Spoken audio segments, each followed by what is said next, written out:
welcome back to my film and TV channel. It's reality TV again. I don't like much reality TV, but I like The Apprentice, and that's what we're looking at. We're up to week 4 now with The Apprentice 2025. Crops into cash, this one, was shown on the 20th of February 2025. And of course, we've got 8 boys and 7 girls who are fighting it out now for Lord Sugar, Alan Sugar, I'll call him different things as I go through, I always do, 250k. And to avoid that dreaded finger, of course, you've got to avoid that finger, haven't we? Someone used to do a thing about a comedy show about a finger, didn't we? But I think you know what I mean, don't you? Well, I hope you do anyway. But answers on a postcard for that one, please, guys. Push those buttons if you like what I try and do on this channel. Be much appreciated. Last week we finished with still Nadia winding me up, and interestingly enough this week I make notes as I go along, and I nearly filled up about 3 pages on Nadia, so I had to cut it down a bit. So that's usually a good sign or a bad sign. Let's probably think it's going to be a bad sign. There are spoilers, guys, as well, so you probably know if you've been watching any of these. So make sure you've watched the thing before. I've not watched the You're Fired one yet, but I usually watch that a little bit after anyway. My likes before this week were probably Keir and Liam were my likes still at the moment.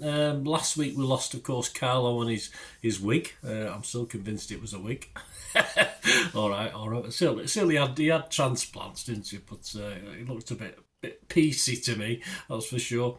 And this is the episode 4 summary. Of course, crops to cash was tomatoes and spuds. I assume there are, I don't know what I work in a supermarket, I should know the difference between prices, but I assume they were given a sort of similar priced item to go at, so I assume tomatoes and spuds are similarly priced.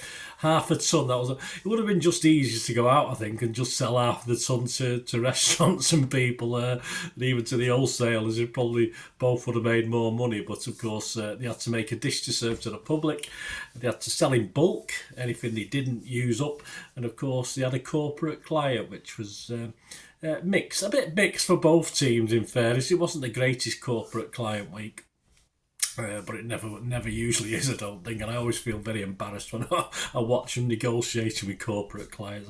I do get embarrassed for them. Do you? I do, I always do. And I know it's very early, and I didn't catch who said it, but of course in the boys' bedroom one asked if they had markets in Leeds, and I was trying to figure out who said it, and I couldn't catch, and I spent about 2 minutes. I thought, no, I've got to move on here, I can't keep rewatching this. But anyway, yes, they do have electricity as well, mate, whoever asked the question, but what a question. I know it made Johnny laugh anyway. We have team names now as well, which are pretty rubbish. Team Parallel, chose by Keir. All going in the same way, but apart. I don't know what was reasonable behind that. And of course the team's toss for spuds or tomatoes, they were left with the spuds because he lost the toss. Anissa yet again states a case for PM.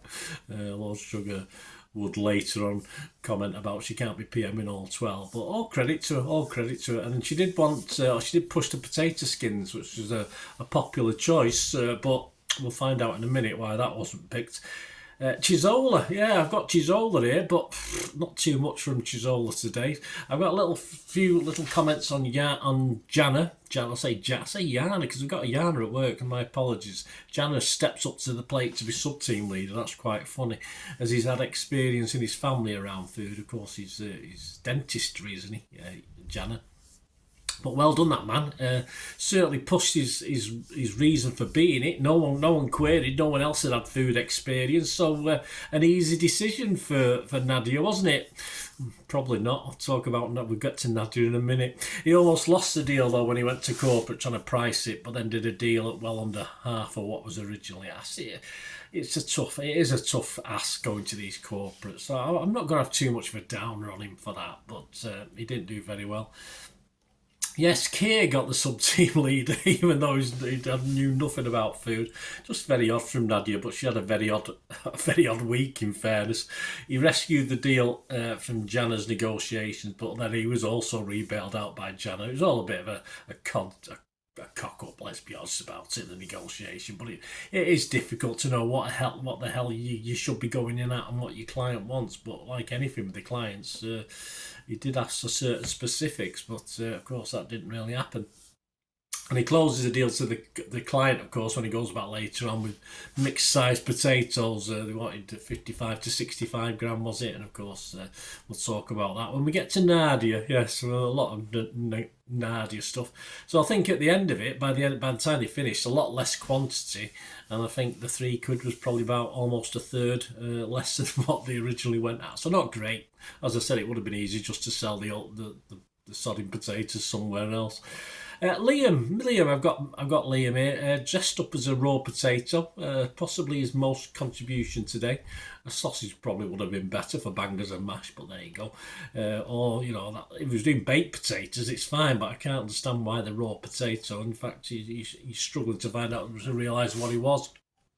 Let's have a look at Nadia's list of notes that I made while I was watching it. This is sort of more or less in the order I did them, so comments are all as I thought. Of course, she wants the PM, and no one throws the hat in the ring apart from, of course, serial PM Anissa. So she gets it just on the basis that Anissa's already been PM twice. So Nadia gets it by default, but she's very happy. She's very happy to get it. She's confident. She immediately takes command. She immediately takes total command, dictator, you'd probably call it. And the pissing off of the team, which she's done for the first 3 weeks of this programme, goes up a notch now she's PM. I get a feeling immediately at that stage that she'll have to win this task, or she's out of the door, because she's not going to get any support from her team. Again, she picked, of course, Kia for sub-team leader, which was strange, over Jana. That's after him putting a good case. I have no idea. Is it something? Is it some reason she has to do these things? I just don't know. And of course, when we get to the old sausage and mash, she goes for the Aberdeen Angus option, which is more expensive. I mean, I don't mind a vegan. I'm a meat eater, but it's certainly got more option with the vegan options. Because as long as they're tasty, it doesn't matter. And of course, £2 less proportion of sausage as well. Just another poor decision after poor decision from Nadia. She really was shocking today. And it's quite funny because the team sort of making up the recipe said, who doesn't like garlic? Of course, up steps Nadia, who doesn't like garbage. So she has a way again with the other concoctions. She wants to upsell cabbage, not my favourite, yummy. To her credit, though, nothing phases Nadia, does it? She just gets on with it. And she even messes around with the figures. The other guys are making a right cock up of that as well, balls up of that probably. She could have... I mean, she could just literally, or she could have just done this task on her own, and she would have made just as much of a mess of it, because she didn't really need a team. She just objected to everything they suggested. They were just bodies for her to misuse and mistreat, weren't they? Karen tells Nadia, of course, that they've overspent on sausages, but of course she tries to pass on a little bit of the blame, but she was the one who had the final say. So. And could they not found an industrial potato peeler, an old peeling by hand? I mean, surely, I don't know where they went to do this peeling and making the recipes, but you're not telling me they wouldn't have had an electric potato peeler there they could have used, but perhaps they weren't allowed, I don't know, but it's odd. And as we said earlier, the client wanted 55 to 65 gram potatoes. Nadia said, Nadia wasn't happy about that, but the corporate client, you wouldn't have got the order unless you can't just tell them this is what we've got, mate. Like it or lump it, because they'll say lump it. So again, total lack of nous from Nadia there. And she literally told them to forget about the size and just give them what they get. Another big error. Nadia does her best Gordon Ramsay Hell's Kitchen impression by being a tyrant in the kitchen as well. She could actually she did a couple of times compliment the team, so she's not a total disaster, but very few and far between. And then, of course, she alters the selling price on bangers and mash when they're trying to sell without telling the others. There was a bit of a row about that. And you just have to end with my Nadia's notes by, I just said taxi surely for Nadia if they lose, which is looking pretty likely. Of course, Team Ascendancy chose Mia. They picked the tomatoes. Amber Rose and Dean, no real notes on them. Emma came up with Tidal as a name. I thought Tsunami would have been better, or perhaps that's Nadia's team, should have been Tsunami. Frederick was an interesting one. He's from Milan, Italy, so obviously he becomes sub-team leader on tomatoes. Hey, it's not stereotyping this with pizza. It's his suggestion, not mine. And he creeped and smooched pretty well to the client. Does he really know, though, what 150 kilo tomatoes for Passetta deseeded looks like? Absolutely. I mean, 150 kilos of tomatoes is bad enough. Just chopped in half or something like that. But, hey, he's from Italy. He must know. But he and the kitchen candidates, of course, soon realised the error. And the 150k, I mean, they're pushing to get more than 15k at one stage. But I think they managed 21.9. But I'm sure they only charged them 20k. So they lost money there anyway. And, of course, when they went in to see the clients, they did ask if it was a sample, which was quite funny. Johnny creeped and smooched pretty well as you'd expect from Johnny. He can be like that. Jordan pushed the pizza in the first place, so he did well on that point. But, of course, getting to the dicing and slicing, it got to him, didn't it, very quickly. Trying to get, I mean, they didn't even look like cubes to me, more like strips, but anyway.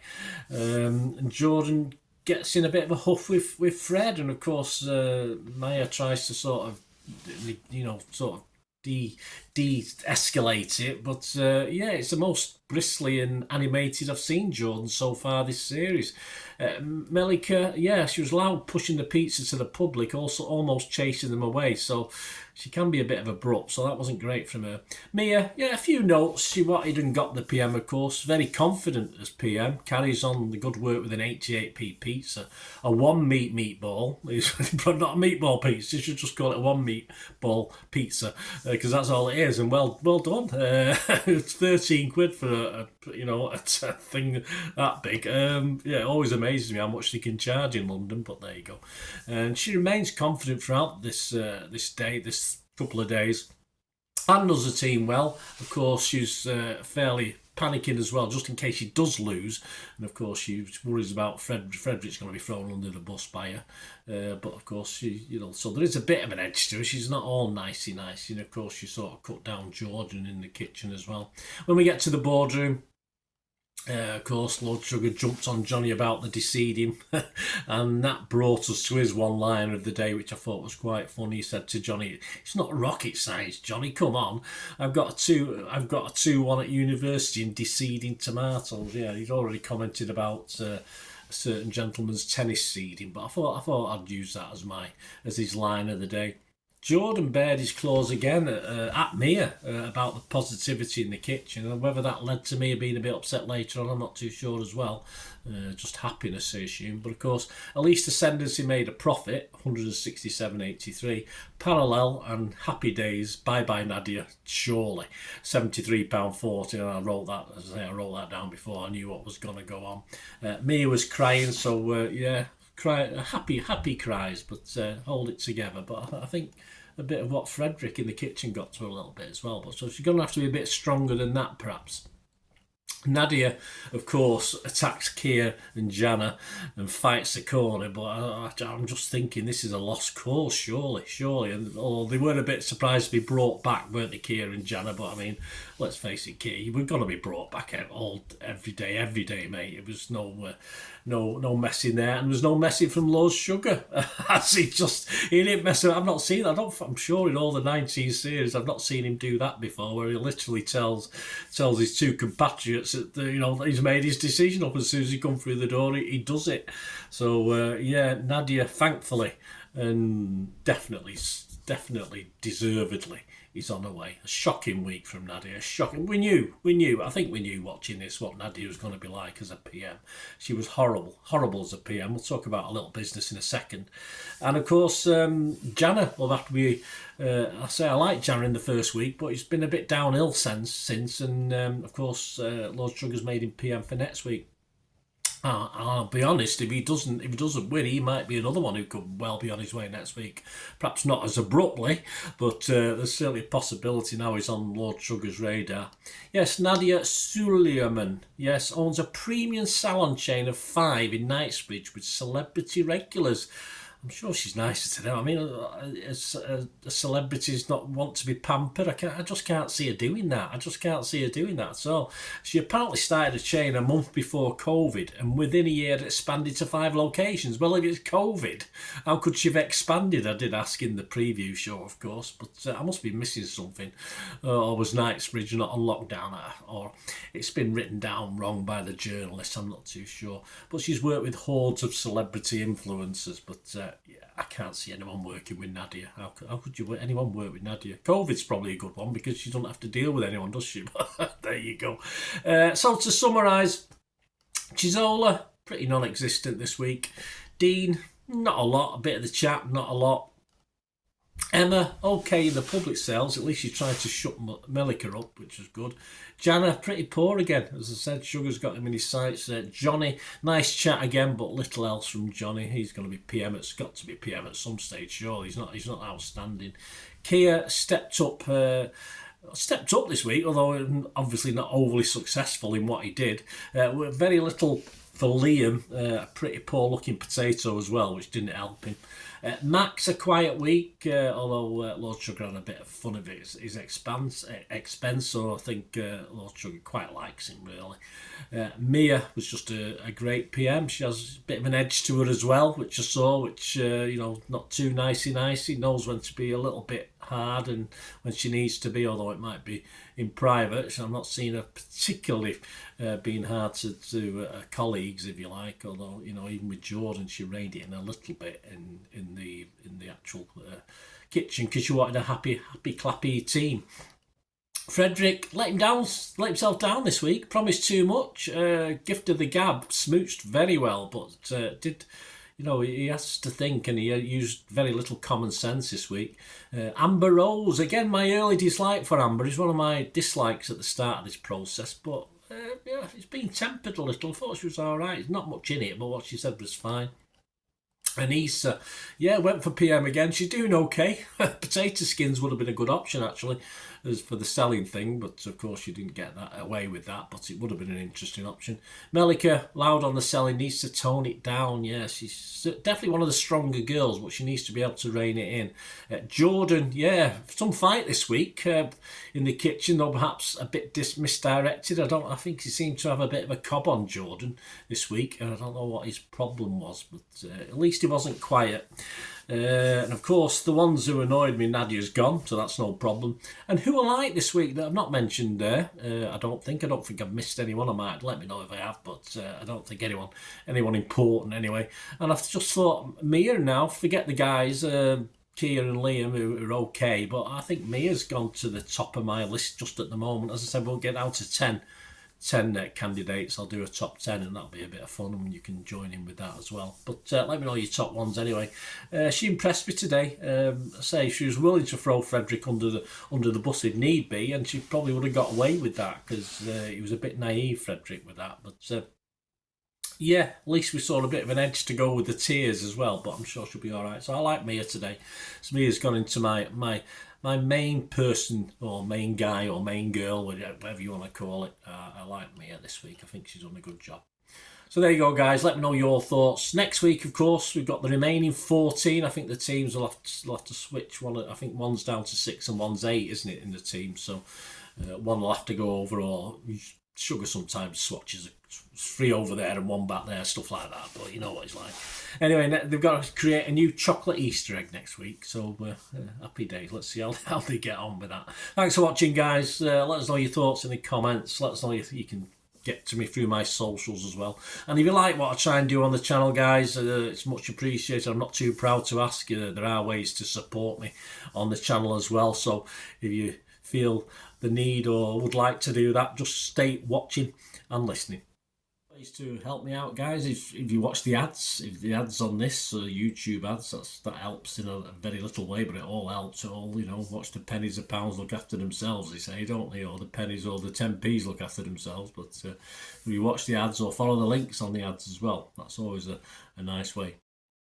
to support the channel if you sort of hang on for it. I've done that. I watched other people's and followed the ads, just something I fancied, which does happen from time to time. Of course, you can support me by pushing that subscribe button as mentioned earlier, and that, of course, pressing the button so you know when these vlogs are coming out. And of course, I'm always interested in your opinions, and of course, you can give us a like. That'd be wonderful as well. So thanks for watching, guys. Hopefully I'll join you very, very soon with something else. Until we meet again, I'll never ask one thing, don't I? Please stay safe, everyone. Bye for now.